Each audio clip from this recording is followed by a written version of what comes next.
Chemical hair டைக்கு bye சொல்லிட்டு natural hair டைக்கு ஹை சொல்லுங்க. அமோனியா சல்ஃபேட் பிபிடி இல்லாமல் தயாரிக்கப்பட்ட ஜிகே நேச்சுரல்ஸோட natural black hair dye. RSS சைட்லேயும் விஷ்ணு இந்து பரிஷத்னு ஒன்று இருக்குது. அவங்களுக்குலாம் என் மேலே பிடியும். அவங்க என்ன சொல்கிறாங்க, இவரை மாதிரி ஒரு கேண்டிடேட் உள்ளே போனால் நல்லது. ஏன்னா அவங்களுக்கு என்னென்னா சட்டசபையில் மக்களுக்காக பேசக்கூடியவர்கள், தைரியமாக பேசக்கூடியவர்கள் வேணும்னு அவங்க நினைக்கிறாங்க. அது ஒரு நல்ல காரியம் தானே. பிரதமர் வந்தால் உடனே ஒரு பெரிய கூட்டத்தை சேர்த்து வச்சுக்கிட்டு தாங்க தான் கை ஓங்கி நாங்கள் தான் எல்லாத்தையும் நடத்துகிறோன்ற மாதிரி ஒரு சில பாவனைகள் பண்ணுறாங்க. இதை நல்லா புரிந்து கொண்டவர்கள்னா ஆர்எஸ்எஸ் தலைவர்கள், அதுமாதிரி விஹெச்பி தலைவர்கள், இந்து முன்னணி தலைவர்கள், இவங்களுக்குலாம் நன்றாக தெரியும். கெடுக்கிறது இங்க தமிழ்நாட்டில் உள்ள பிஜேபி சிலர். ஒருவேளை எனக்கே ஒரு பயம் உண்டாகுது, வரும் தேர்தலிலே என்ன ஆக போகுது. ஆனால் இப்போ எனக்குள்ளே ஒரு பெரிய ஒரு சந்தேகம் வந்துடுச்சு.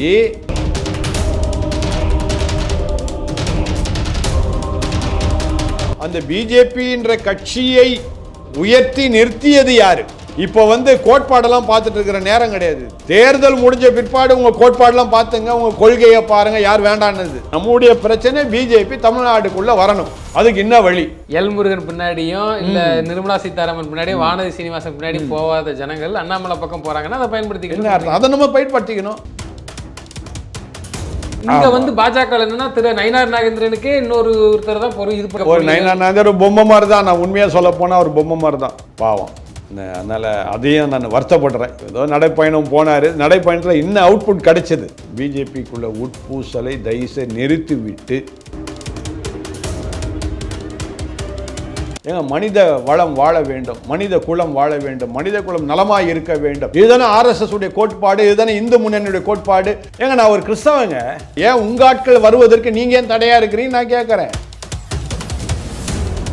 அண்ணாமலை தான் நல்லவர் பெரியவர் நான் சொல்ல வரல. ஆனா அண்ணாமலையினால் தான் பிஜேபியை நிற்க வைக்க முடியும் நான் சொல்ல வரேன். இந்த சட்டசபை 2026 தேர்தலில் அவருடைய ஒத்துழைப்பு இல்லாவிட்டால் நீங்கள் ஜெயிப்பது மிக மிக கடினம்.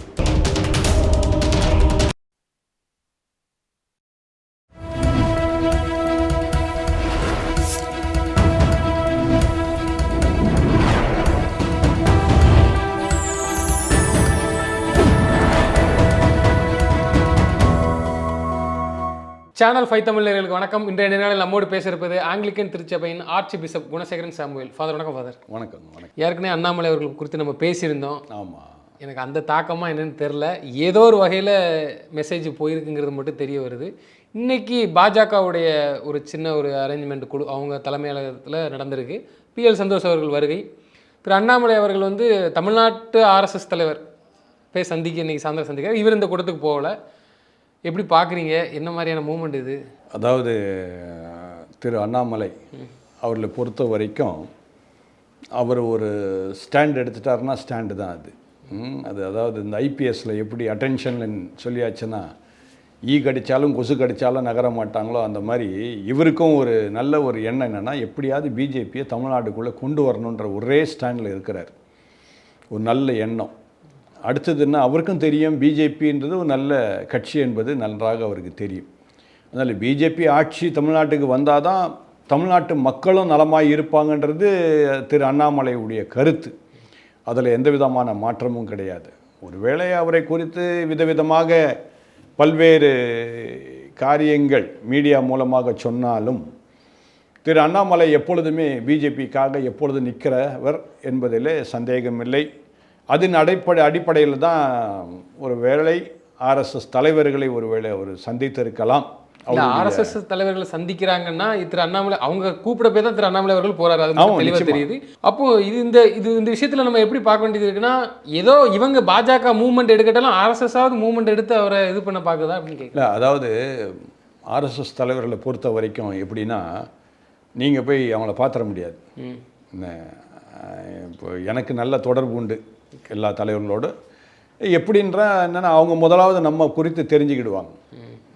அவங்களுடைய அழைப்பின் பேரில் தான் நம்ம அவங்கள சந்திக்க முடியுமே தவிர, நான் அவங்கள சந்திக்கணும்னு ஆசைப்பட்றேன் அப்படின்னு சொன்னால் அதெல்லாம் நடக்காது அவங்கள்ட்ட. அது ஒரு நல்ல ஒரு கோட்பாடு, நான் வரவேற்கின்றேன். அந்த நிலையில் ஆர்எஸ்எஸ் தலைவர்களுக்கும் நன்றாக தெரிந்த ஒரு விஷயம் என்னென்னா, திரு அண்ணாமலையை நழுவ விட்டுறக்கூடாது, அவரை எப்படியாவது தக்க வைக்க வேண்டும் என்கின்ற மன ரீதியில் தான் நிச்சயமாக திரு அண்ணாமலையோடு கூட பேசி நீங்கள் தொடர்ந்து பாஜகவுக்கு நீங்கள் இருந்து நீங்கள் செயல்படுங்க என்று சொல்லி அவரை கன்வின்ஸ் பண்ணுறதுக்காக ஒரு வேளை அழைத்திருக்கலாம். தொடர்ந்து இருங்க என்று சொல்லி ஒருவேளை அழைத்திருக்கலாம். அடுத்தது தேர்தல் மேற்பார்வையாளர் மத்தியிலிருந்து வந்திருக்கின்றார். அவரும் வந்த இந்த சந்தர்ப்பத்தில் இந்த சூழ்நிலையில் ஒருவேளை திரு அண்ணாமலையினிடத்தில் அருமையான ஆர்எஸ்எஸ் தலைவர்கள் பேசி ஆர்எஸ்எஸ்ஸுடைய நோக்கமும் தமிழ்நாட்டிலே ஒரு நல்ல சமாதானமான ஒரு ஆட்சி நடைபெற வேண்டும், மக்கள் சமாதானமாக இருக்க வேண்டும். காலத்தில் நம்ம பார்த்த அந்த 5 வருஷத்தில் ஏகப்பட்ட பாலியல் கொடுமைகள், பெண்களுக்கு பயங்கரமான பிரச்சனைகள், ஆங்காங்கே கொலைகள், கொள்ளைகள், பயங்கரமான சூதாட்டங்கள் நடைபெற்று இந்த ஆட்சி பயங்கரமாக பண கொள்ளைகள் நடத்திவிட்டார்கள், மோசடி பண்ணிவிட்டார்கள். இதை ஒழிப்பதற்கு ஆர்எஸ்எஸ்ஸும் இதில் நிச்சயமாக அவர்கள் ஆயத்தமாக இருக்கின்றால். ஆகவே திரு அண்ணாமலையை அழைத்து ஒருவேளை சமாதான பேச்சுக்கு வைத்து எப்படியாவது நீங்கள் இருங்கள் என்று சொல்லி திரு அண்ணாமலையை நிச்சயமாக அழைத்திருப்பார்கள். காரணம், அவர்களும் புரிந்திருக்கின்றார்கள், திரு அண்ணாமலை தான் தமிழ்நாட்டிலே பிஜேபியை நிலைநிறுத்த முடியும் என்பதை அறிந்தவர்களாக இருப்பதினால்தான் நிச்சயமாக ஆர்எஸ்எஸ் தலைவர்கள் திரு அண்ணாமலையை அழைத்திருக்கலாம் என்று சொல்லி நான் எண்ணுகின்றேன். இது அனைவருக்கும் தெரிந்த விஷயம்தான். திரு அண்ணாமலை இல்லாவிட்டால் பிஜேபி தமிழ்நாட்டிலே நிச்சயமாக ஜெயிக்க முடியாது. ஏனென்றால் திரு அண்ணாமலை அவர்கள் இறங்கி வேலை செய்வது போல, மக்கள் மத்தியிலே இறங்கி வேலை செய்வது போல, அடுத்தது இந்த திமுக ஆட்சியின் பயங்கரமான காரியங்கள் புள்ளி விவரமாக எந்த பிஜேபி தலைவரும் சொன்னதே கிடையாது திரு அண்ணாமலையை தவிர. அடுத்தது தைரியமாக எதையும் எதிர்கொள்ள அவர் முற்படுகின்றார் என்பதை எல்லாரும் அறிந்தது தான். ஒன்றுமே இல்லை, திரு அண்ணாமலை வராருனாலே திமுகவில் உள்ள அத்தனை பேரும் பயப்படுறாங்க. திரு அண்ணாமலை வருகிறாங்க, காங்கிரஸ்காரங்க பயப்படுறாங்க. திரு அண்ணாமலை வரனா தாவேகா பயப்படுது. திரு அண்ணாமலை வரனா திருமாவளவன் பயப்படுறாரு. ஆக எல்லா கட்சிக்காரெலாம் திரு அண்ணாமலைன்னு சொன்ன உடனே பயப்படுறாங்க. இப்போ அவங்களுக்கெல்லாம் என்ன ஆயிடுச்சுன்னா, திரு அண்ணாமலை விலகி விட்டார் என்கின்ற மாதிரி ஒரு கோணத்தில் எல்லாரும் பேசிக்கிட்டு இருக்கிறாங்க. வேணுன்னே அவரை குத்தி விடுறாங்க. இப்போ பிஜேபி அதனால் வலுவடைந்து போச்சுன்ற மாதிரிலாம் பேசிக்கிட்டு இருக்கிறாங்க. அதனால் நானும் என்ன சொல்கிறேன்னா, பிஜேபி தலைவர்கள் இதை புரிந்து கொள்ள வேண்டும். இது தேர்தல் விவகாரம். அது மட்டும் இல்லை, வருகின்ற ஆட்சி நல்ல ஆட்சியாக இருக்க வேண்டும் மக்களுக்கு என்றதை உணர வேண்டும். பிஜேபியில் உள்ள அத்தனை பேரும் உணர வேண்டும். இல்லை, இந்த கோரிக்கையை வந்து திரு அண்ணாமலை அவர்கள் சட்டமன்ற தேர்தலில் போட்டியிடணும் வரைக்கும் நீங்கள் சொல்கிறீங்களா, இல்லை அவருக்கு பிரச்சாரத்தோட மட்டும் நிப்பாட்டிக்கணும்னு சொல்ல வரீங்க? இல்லை, திரு அண்ணாமலை சட்டசபைக்கு போகணுங்க. ஏன்னா பாஜகவில் வந்து ஒரு சில பேர் சட்டமன்ற தேர்தலுக்கு யாரை கேண்டிடேட் போடணுங்கிறதா, இன்னொரு பக்கம் தமிழ்நாடு ஆர்எஸ்எஸும் கொடுக்குறாங்க, நாங்கள் ரெக்கமெண்ட் பண்ணுறதையும் பாதிக்கு பாதியாவது போடுங்கன்ட்டு. அதில் மறுக்கப்படுதுன்னு ஒரு தகவல் வருது. அது உண்மைதாங்க, அது உண்மைதான். என்னென்னா, இப்போது ஆர்எஸ்எஸ் சைட்லேயும் விஷ்ணு இந்து பரிஷத்னு ஒன்று இருக்குது. அவங்களுக்கெல்லாம் என் மேலே பிரியும். அவங்க என்ன சொல்கிறாங்க, இவரை மாதிரி ஒரு கேண்டிடேட் உள்ளே போனால் நல்லது அப்படின்னு நினைக்கிறாங்க. ஏன்னா அவங்களுக்கு என்னென்னா, சட்டசபையில் மக்களுக்காக பேசக்கூடியவர்கள், தைரியமாக பேசக்கூடியவர்கள் வேணும்னு அவங்க நினைக்கிறாங்க. அது ஒரு நல்ல காரியம் தானே. அதாவது சட்டசபை உறுப்பினர்னா என்ன அர்த்தம்? மக்களுடைய உறுப்பினர்கள், மக்களுடைய பிரதிநிதிகள் தான் உள்ளே சென்று மக்களுக்காக பேச முடியும்.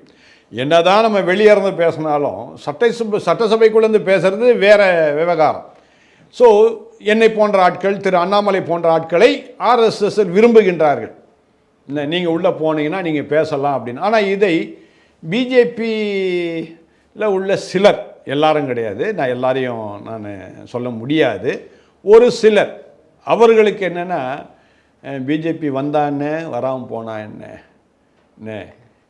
திராவிட முன்னேற்ற கழகம் வந்தாலும் அங்கேருந்து நாங்கள் என்ன செய்ய முடியுமோ எங்களால் முடிஞ்சது அவங்களை கொண்டு நாங்கள் செய்துக்கோன்ற மனநிலையில் இருக்கிறாங்க. இது மோடி கமிஷனுக்கு தெரியாது. இது வந்து தெரிஞ்சதான் நடக்குதா? இல்லை, இது வந்து நிச்சயமாக பிஜேபியுடைய பெருந்தலைக்கு யாருக்குமே தெரியாது. இந்த சில காரியத்தை பாவனம் பண்ணி சில காரியத்தை, அதான் போன தடவை நம்ம பேசணும் இல்லையா, பிரதமர் வந்தால் உடனே ஒரு பெரிய கூட்டத்தை சேர்த்து வச்சுக்கிட்டு தாங்க தான் கை ஓங்கி நாங்கள் தான் எல்லாத்தையும் நடத்துகிறோன்ற மாதிரி ஒரு சில பாவனைகள் பண்ணுறாங்க. இதை நல்லா புரிந்து கொண்டவர் யாருன்னா ஆர்எஸ்எஸ் தலைவர்கள், அவங்களுக்கு நன்றாக தெரியும். அது மாதிரி விஹெச்பி தலைவர்கள், இந்து முன்னணி தலைவர்கள் இவங்களுக்கெல்லாம் நன்றாக தெரியும் என்ன நடக்கு பாஜகவுள்ளங்கிறது. என்ன பாஜகவுள்ள என்ன நடக்குதுன்னு அவங்களுக்கு நல்லாவே தெரியும். ஆனால் அவங்களுடைய கொள்கைகள் என்னென்னா இது கட்சி ரீதியாக உள்ளே போகக்கூடாதுன்னு நினைக்கிறாங்க. அதான் இவங்களுடைய மனநிலை. அது ஒரு கட்சியாக இருக்கின்றது, இது ஒரு ஸ்தாபனம். இல்லை, பாஜக வந்து நாங்கள் கேண்டிடேட் போடுறவங்க எங்களுக்கு தெரியும்னு ஒரு மைண்ட் செட்டுக்கு வராங்க. அப்போ வெற்றி வாய்ப்பு இந்த மாதிரி ஆள்களுக்கு தான் இருக்குங்கிற அவங்களும் ஒரு தீர்மானத்துக்கு வராங்க. ப்ளஸ் சேம் டைம் ஆர்எஸ்எஸும் சொல்கிறாங்க தாய் கழகமானது ஆர்எஸ்எஸ், இதுதான் அந்த சித்தாங்க அடிப்படையில் நிற்பாங்க அப்படின்னு சொல்லிட்டு அவங்களும் மூவ் பண்ணுறாங்க. இது எதை ஏற்றுக்கிறது? அவங்களும் ஒரு சில பேர் சொல்ல இவங்க இது ரெண்டும் வந்து அதாவதுங்க ஆர்எஸ்எஸ் சொல்கிறபடி நடந்தாங்கன்னா நிச்சயமாக எல்லாம் நல்லபடியாக நடக்கும். வட இந்தியாவில் அப்படி தான் நடந்துட்டுருக்கு. வட இந்தியாவில் உள்ள எல்லா ஆட்சியும் பிஜேபி ஆட்சியெல்லாம் பார்த்தீங்கன்னா கெடுக்கிறது இது போன்ற வேலைகள் கெடுக்கிறது இங்கே தமிழ்நாட்டில் உள்ள பிஜேபி சிலர். ஓகே, அதுதான் நான் சொல்லுவேன். மற்ற வட இந்தியாவிலே வேறு எங்கேயும் கிடையாது. என்ன இப்போ ஆர்எஸ்எஸ் சொல்கிறத கரெக்டாக நேர்த்தியாக கேட்டாங்கன்னா நிச்சயமாக தமிழ்நாட்டில் கால் ஊன முடியும் பிஜேபி, இல்லாவிட்டால் கஷ்டம். அதனால் திரு அண்ணாமலைக்கு எப்பொழுதுமே ஆர்எஸ்எஸ் உடைய சப்போர்ட் எப்போவுமே இருக்குது, நிச்சயமாக இருக்குது. அது எந்த விதமான சந்தேகமும் கிடையாது. ஏன்னா ஆர்எஸ்எஸ் உடைய கோட்பாடுகளே என்னென்னா மக்கள் நலமாக இருக்க வேண்டும். அது ஒன்று தான் அவங்களுடைய முழு எண்ணம். உயிர் இருக்கும் வரை சேவை செஞ்சுட்டு போகணும். ஆமாம், உயிருக்கும் சேவை செய்துட்டு போ, அது ஒன்று தான் எண்ணம். ஆனால் சில கருப்பு ஆடுகள், தமிழ்நாட்டில் உள்ள சில பிஜேபி கருப்பு ஆடுகள் இதற்கு வழி விடாமல் தடுத்து நிறுத்தி கொண்டு சில காரியங்களை செய்ய முற்படுவதனால்தான் ஒருவேளை எனக்கே ஒரு பயம் உண்டாகுது. வரும் தேர்தலிலே என்ன ஆக போகுது? இப்போ நீங்கள் என்னை கூப்பிட்றீங்க பேட்டிங்கன்னா எனக்கு பயமாக இருக்குது, நான் என்ன சொல்கிறதுன்னு. ஏன்னா இது வரைக்கும் பிஜேபி ஜெயிக்கும்னு சொல்லிகிட்டே இருந்தேன். ஆனால் இப்போ எனக்குள்ளே ஒரு பெரிய ஒரு சந்தேகம் வந்துடுச்சு. பிஜேபியில் உள்ள கருப்பு ஆடுகளினாலே பிஜேபி ஒரு வேளை சறுக்கி கொண்டிருக்கின்றதா தமிழ்நாடு பிஜேபி என்கின்ற ஒரு கேள்வி எனக்குள்ளே உண்டாகுது. இப்போ இந்த ஆதங்கம் எல்லாத்துக்குமே இருக்குது. அழகா என்டிஏ கூட்டணி ஃபார்ம் பண்ணிக்கிறீங்க, ஜெயிக்கிறதுக்கான வேலையை பார்க்கணுமா? அதை விட்டுட்டு இந்த மாதிரி பண்ணால் எப்படி ஓட்டு கன்வெர்ட் ஆகும்? அதுவும் தேர்தல் சமயத்தில் இப்படி பண்ணுறது வந்து எனக்கு ரொம்ப உண்மைக்கே எனக்கு கோபம் வருது. அப்போ நீங்களாம் வந்து மனிதர்களை நேசிக்கக்கூடியவர்களா? நான் சில இந்துக்களை திட்டுறேன் இல்லையா, இந்துக்களுக்கு என்ன அறிவு இல்லையான்னு நான் கேட்குறேன். இப்போ நான் என்ன கேட்குறேன், இதே பிஜேபியில் இருக்கிற அவர்களும் இந்துக்கள் தான், உங்களுக்கெல்லாம் அறிவு இல்லையா நான் கேட்குறேன். ஏங்க மனித வளம் வாழ வேண்டும், மனித குலம் வாழ வேண்டும், மனித குலம் நலமாக இருக்க வேண்டும். இதுதானே ஆர்எஸ்எஸ் உடைய கோட்பாடு, இதுதானே இந்து முன்னணியுடைய கோட்பாடு, இதுதானே விஹெச்பியுடைய கோட்பாடு. இதையும் புரிந்து கொள்ள மாட்டீங்கன்னு நான் கேட்குறேன். ஏங்க நான் ஒரு கிறிஸ்தவங்க, நான் உங்களை பார்த்து கேட்குறேன், ஏன் உங்கள் ஆட்கள் வருவதற்கு நீங்கள் ஏன் தடையாக இருக்கிறீங்க நான் கேட்குறேன். உங்கள் ஆட்கள் தானே, ஒரு கிறிஸ்தவன் வரான்னு சொல்லவே இல்லையே. அண்ணாமலை ஒரு கிறிஸ்தவரே கிடையாது, பக்கா இந்துத்துவா அவர். ஏன் உங்கள் இந்து சகோதரன் உங்கள் முன்னாடி ஏன் மேலே ஏறி வரக்கூடாது? ஏன் நீங்கள் தடுக்கிறீங்க? ஏன் இப்படி இருக்கிறீங்கன்னு நான் கேட்குறேன். நான் ஏன்னா உங்களால் அறிவு இல்லையா? நான் ஒரு கிறிஸ்தவன் கேட்குறேங்க, ஒரு இந்து சகோதரனாக இருக்கிறவனா ஏங்க நீங்கள் வெறுக்கிறீங்க? அப்போ நீங்கள் மனிதர் இல்லையா நான் கேட்குறேன். நான் என்னங்க தவறு செய்தார் அவர்? ஏன் அவரை ஓரம் கட்டுறீங்க? மக்கள் விரும்புகிறாங்க, அவர் தான் தலைவராக இருக்கணும்னு விரும்புகிறாங்க, அவர் தலைமையில் பிஜேபி இருக்குன்னு நினைக்கிறாங்க. ரைட்டுங்க, நீங்கள் மாநில தலைவர் இன்னொருத்தரை போட்டிங்க, அவரை வேண்டான்னு சொன்னாரா? அந்த நேரம் ஒதுங்கி இருக்கணுமே. அப்போது ஒரு வருட காலமாக அமைதியாக தானே இருக்கிறாரு, அதில் எந்த குறையும் அவர் சொல்லவே இல்லையே. தேர்தல் வர சமயத்தில் வீணாக அவரை வந்து தரம் தாழ்த்தி அவரை வீணான பிரச்சனைக்குள்ளே தள்ளி மன உளைச்சல் உண்டாக்கி அவரை வந்து வேணுமென்று நீங்கள் ஒதுக்கி வைத்தா என்ன அர்த்தம்? அப்போது மக்கள் நன்றாக இருக்க வேண்டும் என்று உங்களுக்கு எண்ணம் இல்லை, அதுதான் அர்த்தம். உங்கள் சகோதரன் போல நீங்கள் நேசிங்க, அப்புறம் நீங்கள் மக்கள் அப்போ தான் நேசிக்க முடியும். உங்கள் சகோதரனை உள்ளே அனுப்புங்க, எப்படியாவது சட்டசபைக்குள்ளே அவரை உள்ளே தள்ளி விடுங்க, அப்போ தாங்க பேச முடியும். அப்போ தான் மக்களுடைய ஆட்சி அங்கே நடக்கும். இல்லை மறுபடியும் குடும்ப ஆட்சி வந்துடுங்க, ஜாக்கிரதைங்க. அதனால் இது ஒரு எச்சரிக்கையாக நான் சொல்கிறேங்க, ஜாக்கிரதை. இல்லை, பாரிவேந்தர் அவர்கள் மாநாடு ஒன்று நடத்தினாங்க, பார்த்துருப்போம். அவர் கூட இது அண்ணாமலை அவர்கள் எம்பி மெட்டீரியல், அவர் என்றைக்காவது ஒரு நாள் பிரதமராக இருக்கிறாங்க, அந்த கூட்டணியில் இருக்கிறது தான் அவரும். இப்போ என்னன்னா நம்ம சட்டசபைகளை அனுப்பணுங்கிறோம், ஆனால் அவர் தமிழ்நாட்டில் தான் நான் இருப்பேன்னு சூசகமாகவும் வெளிப்படையாகவும் சொல்கிறாங்க. அதில் ஒரு 1000 அர்த்தம் இருக்குது, அதை புரிஞ்சுக்கிட்டு தான் இருக்கணும். அப்போ சிஎம் மெட்டீரியலா பிஎம் மெட்டீரியலா? எதுக்கு அண்ணாமலை அவர்கள் தேவை? தமிழ்நாட்டுக்கு அப்படி ஒரு ஆள் இருக்காங்கன்னு கேட்டீங்கன்னா இல்லை. ஸ்டாலினுக்கு ஆப்போசிட் ஒரு லீடர் இருக்கா, வலுவான லீடர் இருக்காங்கன்னா இல்லை. ஆனால் நிறைய பேர் முயற்சிக்கிறாங்க, அதுக்கான போட்டி இருக்குது. ப்ளஸ் அந்த இடத்துல அண்ணாமலைங்கிற ஒரு ஆப்ஷன் எவ்வளோ பெரிய ஒரு ஆப்ஷனாக இருக்குது.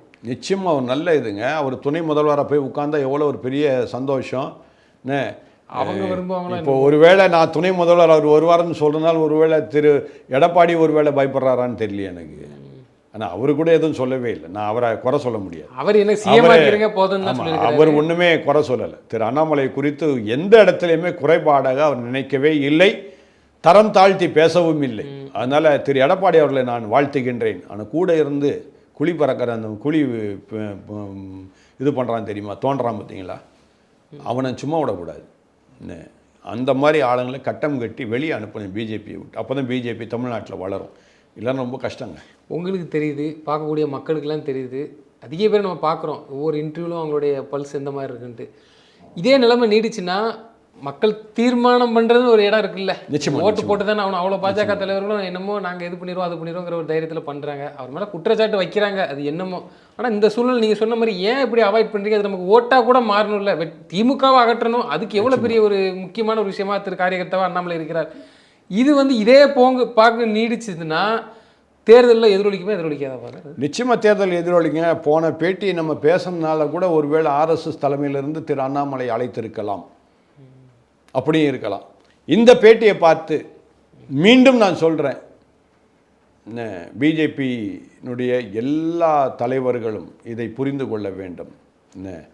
இப்போது உங்கள் பக்கத்தில் இருக்கிற பிஜேபி தொண்டர்களே ஏன் திமுகவுக்கு ஓட்டு போட மாட்டாங்கன்ற சந்தேகம் எனக்கு உருவாகுது. இப்போது விளங்குதா? திமுகவுக்கு ஒருவேளை இங்கே உட்காந்துக்கிட்டே அங்கே போய் வாக்கு சாவடியில் போய் யாருக்கு வாக்கு கூட நமக்கு தெரியாது. உங்கள் இதெல்லாம் போட்டுக்கிட்டு ஒருவேளை அங்கே போய் அவங்க திமுகவுக்கு வாக்களித்தா என்ன பண்ண முடியும்? இல்லை, அதுக்கு நீங்கள் தானே காரணமாக இருக்கிறீங்க. இல்லை, அண்ணாமலை அவர்கள் தலைவராக இருக்கும்போது ஒவ்வொரு பொறுப்பாளர்களையும் பார்த்து போட்டாங்க. திரு நயினார் அவர்கள் வரும்போது அவ்வளோ பேரையும் கலைச்சி விட்டாங்க. இது வழக்கமாக நடக்கிறது தான். ஆனால் இவங்க பண்ணுற வேலையால் தேர்தல் நேரத்தில் என்ன பண்ணுறாங்கன்னா, கேண்டிடேட்டாக போடுறவங்க திமுகவுக்கு வேலை போகிறாங்க. சும்மா கேண்டிடேட் பார்கெனிங் பண்ணணுங்கிறதுக்காண்டி நான் உனக்கு இன்னும் எடுத்து போட்டிடுறேன். அப்போ அந்த இடத்துல கமுக்கமாக ஒரு வேலை நடக்குது. மத்திய பாஜக கூட தெரிய மாட்டேங்குது. எனக்கு இப்போ தெரிஞ்ச வண்ணமாகவே சில கேண்டிடேட்லாம் சொன்னாங்க, பிஜேபியில் சுத்தமாக வேஸ்ட் கேண்டிடேட்டை போட்டிருக்கிறாங்க. அந்த மக்களுக்கு அந்த தொகுதி மக்களுக்கே அவங்கள தெரியாது. அப்படிப்பட்ட ஆட்கள்லாம் தேர்வு செய்து வைத்திருக்கின்றார்கள் என்று எனக்கு வருது. என்ன, நான் பார்த்துக்கிட்டு தான் இருக்கிறேன். பிஜேபியில் சிலரெல்லாம் தேர்வு செய்து வைத்திருக்கின்றார்கள் அவங்களுடைய மனதில். அவங்கள அந்த தொகுதியில் உள்ளவர்களுக்கே தெரியாது அவங்க யாருன்னு.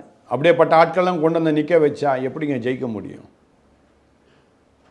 அப்படியும் ஜெயிக்கணும்னு நீங்கள் நினச்சிங்கன்னா அதுக்கு தம்பி அண்ணாமலை தான் சரியான ஆள், வேறு வழி இல்லை. ஏன்னா அவர் தான் எடுத்து எல்லாரும் மக்கள் இடத்துல கொண்டு போய் சேர்ப்பார், அப்படிப்பட்ட கேண்டிடேட்டையும் அப்படிப்பட்ட வேட்பாளரையும். அதனால் கட்டாயம் திரு அண்ணாமலை உங்களுக்கு வேணும், நடுவு விட்டுறாதீங்க.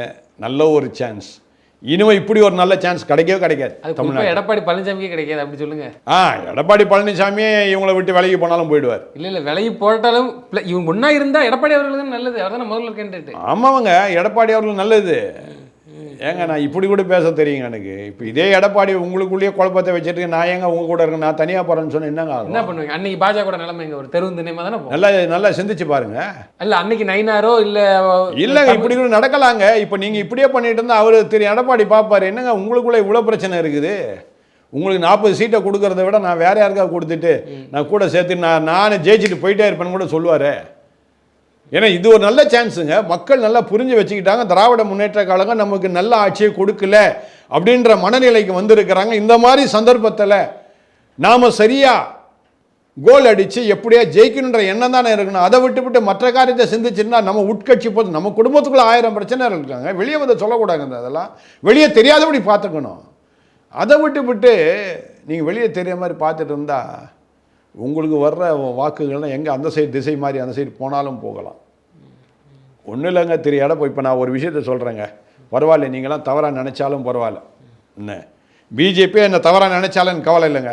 நான் ஒரு உண்மையை சொல்கிறேங்க, பிஜேபியை விட்டு எடப்பாடி வெளியே போயிட்டாருன்னு வச்சுங்க, திருமாவளவன் ஜெயிப்பாருங்க. திருமாவளவன் சேர்ந்துக்குவாருங்க எடப்பாடி கூட, விஜய் வந்து சேர்ந்துக்குவாருங்க எடப்பாடி கூட. என்ன ஆகும்? நல்லா சிந்திச்சு பாருங்க. விஜயுடைய வாக்கு ஒருவேளை 2% தான் வச்சுங்க, திருமாவளவன் வாக்கு என்ன ஆச்சு? எப்படியும் ஒரு 10% 15% இருக்குது. என்ன ஜெயிச்சுட்டு போயிடுவாங்களா? நீங்கள் நம்ம திரு அண்ணாமலை நீங்கள் கைவிடுறதுனால உங்களுடைய நிலைமை என்னாகும்? மறுபடியும் 2% வாக்குக்கு வந்துடுவீங்க. அதான் நடக்கும். இப்பவும் அந்த கண்டிஷன் தானே இருக்குது. அதனால் எச்சரிப்பு கொடுக்க வேண்டியது என்னுடைய கடமை. இன்னொரு விஷயம் என்னென்னா, அண்ணாமலை அவர்கள் வந்து தேர்தல் களப்பணி ஆற்றி பார்லிமெண்ட் எலெக்ஷனில் சந்திச்சார். அவ்வளோ வேலை மெனக்கிட்டு பார்த்தாரு. அது எல்லாத்துக்குமே தெரியும். அதோட உழைப்பாக 11% கிட்டத்தட்ட அவர் மட்டும் பாஜக மட்டும் 10-11% ப்ளஸ் கூட்டணியோடு சேர்த்து 18% வாக்கு பெற்றாங்க. இந்த உழைப்பு எந்த மாதிரியான ஒரு உழைப்பு? என் மண் என் மக்கள் யாத்திரை, வீடு வீடாக போகிறது, தெரு தெருவாக போகிறது, இது தற்போதைய பாஜகவிற்கு நல்லாவே தெரியும். நயினார் அவர்களை யாரும் குறை சொல்லவில்லை. நல்ல ஒரு மாநில தலைவர், அருமையான தலைவர். ஆனால் நீங்கள் சொன்ன மாதிரி உள்ளுக்கு இருக்கக்கூடிய கருப்பாடுகள், பிற தலைவர்கள் இவங்கெல்லாம் வந்து இந்த மாதிரியான வேலை செய்கிறாங்க. அவர்கள் பேச்சை கேட்டுகிட்டே இப்படிலாம் செயல்பட்டால் இவருடைய உழைப்பு வந்து கம்ப்ளீட்டாக வராது. அது எல்லாத்துக்குமே தெரிஞ்ச விஷயம்தான். ஒன்று அவர்கள் இறங்கி களத்தில் வேலை பார்க்கணும். அப்படி இல்லைன்னா இங்கே இருக்க பெர்சன்டேஜை புரிஞ்சுட்டு போகணும். இப்போ என்னென்னா அண்ணாமலை மொத்தமாக சேர்த்து சம்பாதித்து வச்சுட்டு போனதை இவங்க மொத்தமாக அப்படியே கவிட்டு போக பார்க்குறாங்களா? எப்படியும் அது கன்வெர்ட் ஆக தெரியாது. இந்த மாதிரி பண்ணிட்டு அதாவது திரு நயினார் நாயனால எதுவும் பேச முடியாது. அவர் பேசக்கூடிய இடத்துலையும் அவர் இல்லை. அதை தான் கேட்க வரேன். இல்லை அவர் வந்து அவர் எப்படிப்பட்டவர்னா யாரையும் எதிர்க்கவும் மாட்டார். யாருக்கும் இப்படி இருங்கன்னு சொல்லக்கூடியவரும் வளைந்து கொடுத்து போவார். சொல்லக்கூடியவரும் அவர் கிடையாது. எப்படியோ வாங்க எல்லாரும் நம்ம எல்லாம் ஒன்று கூடி ஒன்றா செய்வோம்னு போயிட்டு இருந்தால் அது வந்து ஒரு வளர்ச்சிக்கு அது பாதையை நான் சொல்லவே முடியாது. இல்லை, ஒவ்வொரு சில பொறுப்புகளையும் தமிழ்நாடு மாநில தலைவர் தான் எடுக்கணும். அகில இந்திய பாஜக அதுக்கு தாண்டி அதுக்கு அடுத்தபடி இவர் இங்க வந்து பாஜக என்னன்னா திரு நயினார் நாகேந்திரனுக்கே ஒருத்தர் தான் இது பண்றாங்க. நயினார் நாகேந்திரன் ஒரு பொம்மை மாதிரி தான். நான் உண்மையா சொல்ல போனா அவர் பொம்மை மாதிரி தான். நல்ல மனிதர், அவர் பொம்மை மாதிரி அவர் யூஸ் பண்றாங்க. அவரால் எதுவும் பேச முடியல, பாவம். அதனால அதையும் நான் வருத்தப்படுறேன். அவர் வந்து என்ன செய்தார்? இப்போது ஏதோ நடைப்பயணம் போனார். நடைப்பயணத்தில் இன்னும் அவுட்புட் கிடைச்சது, அதை தான் பார்க்கணும். நீங்கள் நடைப்பயணம் போனால் எல்லாரும் நடைப்பயணம், வைகோட நடைப்பயணம் போனார், உள்ளதும் போச்சு நொல்ல கண்ணான்ற கதையாயிடுச்சு. அந்த மாதிரி தான் நடைப்பயணம் எல்லாரும் போகிறாங்க. இன்னும் அவுட்புட் அதனால் வெளிவந்தது என்ன, அதை தான் நம்ம கவனிக்கணுமே தவிர, அதே திரு அண்ணாமலை ஊராக தொகுதியாக போனார், எவ்வளோ அவுட்புட் இருந்தது இல்லையா? அதெல்லாம் சிந்திச்சு பார்க்கணும். மறுபடியும் நான் சொல்கிறேன், பிஜேபிக்குள்ள உட்பூசலை தயவுசெய்து நிறுத்திவிட்டு மக்களாட்சி வருவதற்கு உரிய வேலையை தயவுசெய்து செய்யுங்க. மறுபடியும் நான் அதான் சொல்கிறேன், மக்கள் நல்லதாக இருக்க வேண்டும், நன்மையாக மக்களுக்கு எல்லாம் இருக்க வேண்டும். பிஜேபியில் உள்ளவர்களே எனக்கு கைபேசியில் தொடர்பு கொண்டு நம்முடைய போன பேட்டியை பார்த்துட்டு என் மனசில் உள்ளதை அப்படியே நீங்கள் பேசிட்டீங்களே எப்படி ஃபாதர்னு என்னை கேட்குறாங்க. யார்? பிஜேபியில் உள்ளவங்க, முக்கியமான பொறுப்பில் உள்ளவங்க என்னை கேட்குறாங்க. அப்படின்னா அவங்க உள்ளத்துக்குள்ளே ஒவ்வொருத்தரும் எப்படி குமரிட்டு இருக்கிறாங்கன்னு தெரியுதா, விளங்குதா? அதனால் நீங்கள் என்னதான் மூடி பூசி மொழினாலும் எல்லாருமே திரு அண்ணாமலை மேலே தான் ஒரு கண் வைத்திருக்கிறாங்க. அதனால் தயவுசெய்து உங்கள் எல்லா இதையும் ஓரம் கட்டிட்டு தேர்தலை கவனிங்க. யாரை பயன்படுத்தினா மேலேறி வர முடியுன்றதை புரிந்து கொள்ளுங்க. யாரால் தமிழ்நாடு பிஜேபி வளர்ந்திருக்கு என்பதையும் புரிந்து கொள்ளுங்க. உண்மையோடு கூட உண்மை காரியத்தை செய்வோம், வெல்வோம், தமிழ்நாட்டு நமக்காக சொந்தமாகட்டும். அண்ணாமலையால் வந்த கட்சிக்கு வந்த லாபம் எங்களுக்கு தேவையில்லை அப்படின்னு ஒரு நினைச்சிட்டு இருக்காங்க இல்லை பாஜக. அதை எப்படி பார்க்குறீங்க? அதெல்லாம் இப்போ தேவையா தேவையில்லையா? இல்லை, அதுதான் நான் சொல்கிறேன். அதாவது பிஜேபியை பொறுத்த வரைக்கும் ஒரு கட்சி கோட்பாடு உண்டு. அதாவது தனிப்பட்ட ஒரு ஆள் மேலோங்கி நிற்கக்கூடாது, கட்சி தான் பெருமையாக நிற்க வேண்டும் என்கின்ற எண்ணம் உண்டு. நான் இல்லைன்னு சொல்ல, நேச்சராகவே ஒரு ஆளுக்கு இருங்க வரேன், அதுதான் சொல்ல வரேன். இப்போ அந்த பிஜேபின்ற கட்சியை உயர்த்தி நிறுத்தியது யாரு? தமிழ்நாட்டுக்குள்ளே பிஜேபின்ற கட்சியை உயர்த்தி நிறுத்திய ஆள் யாரு? இப்போ வந்து கோட்பாடெல்லாம் பார்த்துட்டு இருக்கிற நேரம் கிடையாது. இது கோட்பாடு பார்க்க நேரம் இல்லை. தேர்தல் முடிஞ்ச பிற்பாடு உங்கள் கோட்பாடெல்லாம் பார்த்துங்க, உங்கள் கொள்கையை பாருங்கள், யார் வேண்டான்னு என்னத்தையா பண்ணிட்டு போங்க. அவரை துணை முதலமைச்சரை கூட போடாம விடுங்க, அது பிரச்சனை இல்லைங்க. இப்போ நம்முடைய பிரச்சனை பிஜேபி தமிழ்நாட்டுக்குள்ளே வரணும். அதுக்கு என்ன வழி? எல்முருகன் பின்னாடியும் இல்லை நிர்மலா சீதாராமன் பின்னாடியும் வானதி சீனிவாசன் பின்னாடி போகாத ஜனங்கள் அண்ணாமலை பக்கம் போகிறாங்கன்னா அதை பயன்படுத்திக்கணும். அதை நம்ம பயன்படுத்திக்கணும், அதான் நல்லது. ஏங்க இது வரைக்கும் நான் அண்ணாமலையை நேரில் நான் பார்த்ததே கிடையாதுங்க. இது வரைக்கும் நேரில் அண்ணாமலை பார்த்தது கிடையாது. ஒரே ஒரு நேருக்கு நேர் பார்த்தா நான் பேச முடியல, பேசக்கூடிய சூழ்நிலையில் அன்னைக்கு நாங்கள் இல்லை. சந்தர்ப்பம் அந்த மாதிரி இருந்தது. கன்னியாகுமரியில் நேருக்கு நேர் சந்திக்கிறோம். என் கார் அவர் காருக்கு நேராக எதிராக போய் நிற்கிது. காரில் ஏறினவர் இறங்குறாரு. நான் என் காரை விட்டு இறங்குறேன். என்னை பார்த்தோன்னு கார்லேருந்து இறங்குறாரு ஏறினவர். என்கிட்ட பேசணும்னு நினைக்கிறாரு. ஆனால் அன்னைக்கு இருந்த சந்தர்ப்பத்தில் என்னால் அவர்கிட்ட பேச முடியல. ஆனால் அப்படிப்பட்டவருக்காக நான் இவ்வளோ தூரம் நான் பேசிகிட்டு இருக்கிறேன். என்னுடைய நோக்கம் ஒரு தனிப்பட்ட ஆள் மேலே இல்லை. மறுபடியும் நான் சொல்கிறேன், அண்ணாமலை தான் நல்லவர் பெரியவர் நான் சொல்ல வரல. ஆனால் அண்ணாமலையினால் தான் பிஜேபியை நிற்க வைக்க முடியும் நான் சொல்ல வரேன். நான் நல்லா புரிஞ்சுக்கிட்டீங்கன்னா இந்த பாயிண்ட் தெளிவான புரிஞ்சுக்கிட்டீங்களா நீங்க? நிற்க வைக்க முடியும். அண்ணாமலையால் தான் பிஜேபி நிற்க வைக்க முடியுமே தவிர அண்ணாமலை நல்லவர் கெட்டவர் சொல்றதுக்கு நான் இங்க வரல. விளங்குதா? அவரால் மட்டும்தான், அவர் ஒத்துழைப்பு கொடுத்தால்தான் இந்த சட்டசபை 2026 தேர்தலில் பிஜேபி ஜெயிக்க முடியும். அவருடைய ஒத்துழைப்பு இல்லாவிட்டால் நீங்கள் ஜெயிப்பது மிக மிக கடினம். தொடர்ந்து தங்களது கருத்துக்களை பயணமிக்க நன்றி. ரொம்ப நன்றிங்க.